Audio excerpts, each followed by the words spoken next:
folks, Mr. Jeff here, and in this video we are going to be learning about possibly one of the most important habitats that we have in the Chesapeake Bay watershed, and that is the salt marsh. Now, what makes the salt marsh so important? Well, it serves a lot of different roles for a lot of different species that we have here in the Chesapeake. So let's go ahead and let's take an adventure, a little stroll, see if we can find out what a couple of those special roles are.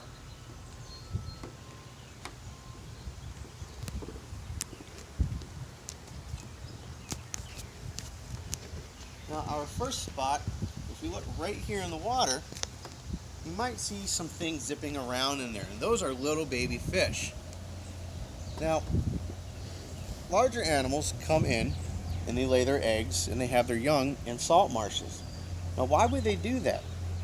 Well, if you look, the water is very shallow, so large predatory fish can't really fit in the small water here. So the salt marsh acts much like a nursery and a hospital for species that we have that live here in the bay. Also, in the grass, we have a species of shrimp called grass shrimp. Now think about that. Why do you think it's called grass shrimp? Biologists aren't very imaginative when they name animals.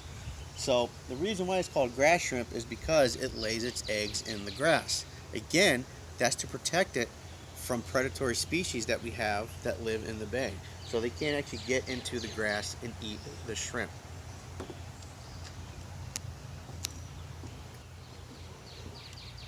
And you also see there's a bunch of water grass underneath, some aquatic vegetation. You might see some of the fish, some of those smaller fish zipping in and out of it, and they might be eating little bugs that live in there. The bugs try to get some protection. There's also a comb jellyfish. Might be a little bit hard to see in the video, especially with the glare, but he's kind of hanging out there. Comb jellyfish or walnut jellyfish are really cool because they have what's called bioluminescence, and that means that they're able to make their bodies light up at night sometimes. It's really neat to see, especially when there's a lot of them in the water.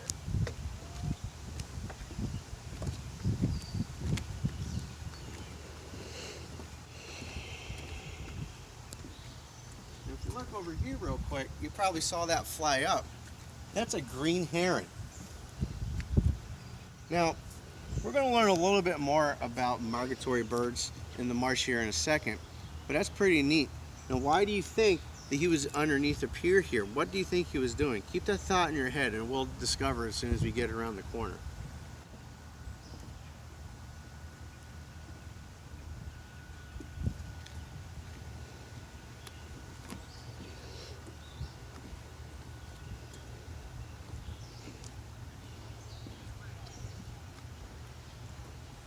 Now, as I'm walking around, I'm taking a big whiff.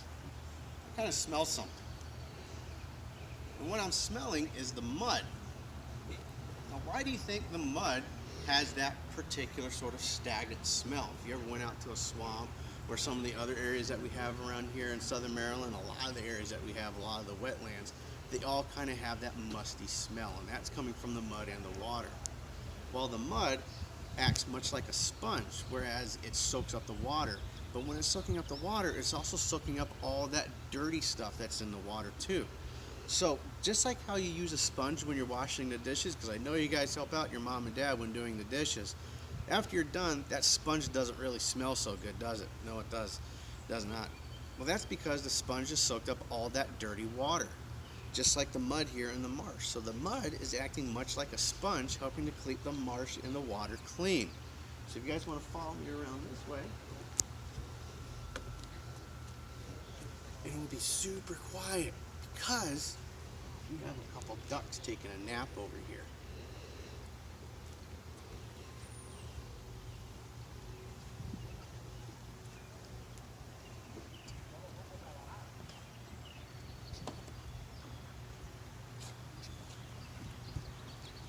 So here we have a species of mallard, and you can tell the difference between the guy and the girl because the male is the brightly colored one with the green head, and the female is going to be the brown one. So that's two bird species that we saw here in the marsh, two species of birds that like to visit the marsh. Now, do we see these birds all year round? Unfortunately, we don't. Now, I say unfortunately because they are very pretty to look at, but they travel. And this traveling is what's called migration. Now, when birds migrate, that means they go from one place to another depending on the season.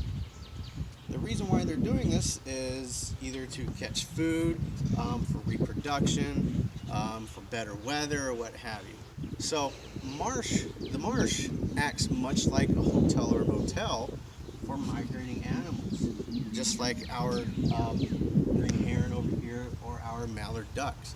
We also see a lot of other species that come through here too, just like cranes, egrets, a lot of other migratory birds. Ospreys are a big one that we see around here in the marsh. We also have some mammals that come through here like muskrats, foxes, raccoons, and we see evidence from the footprints that they leave in the mud here in the marsh, especially when the tide goes out. We can see that evidence. Now, the last thing I want you guys to take notice is all this grass. Now, a marsh is similar to a swamp, whereas it's shallow water with a lot of mud. The big difference, however, is that a swamp has trees in it, whereas a marsh has grass. So that's the big difference between a marsh and a swamp. Now, this grass also serves a role. And if you look right in front of the grass, you can see a lot of pollen and dirt that's kind of collected right in front of it. Well, what that grass is doing is it's kind of filtering out the water. It's letting the trees behind it get all the water, but it's keeping out all the dirty stuff that the trees don't need. Also makes it easy for us to clean up. So the grass acts much like a filter or a strainer for the marsh, helping keep everything nice and clean. So there you have it, the marsh, one of the most important habitats that we have here in the bay. I want to thank you guys for watching this video, and we'll see you in the next one.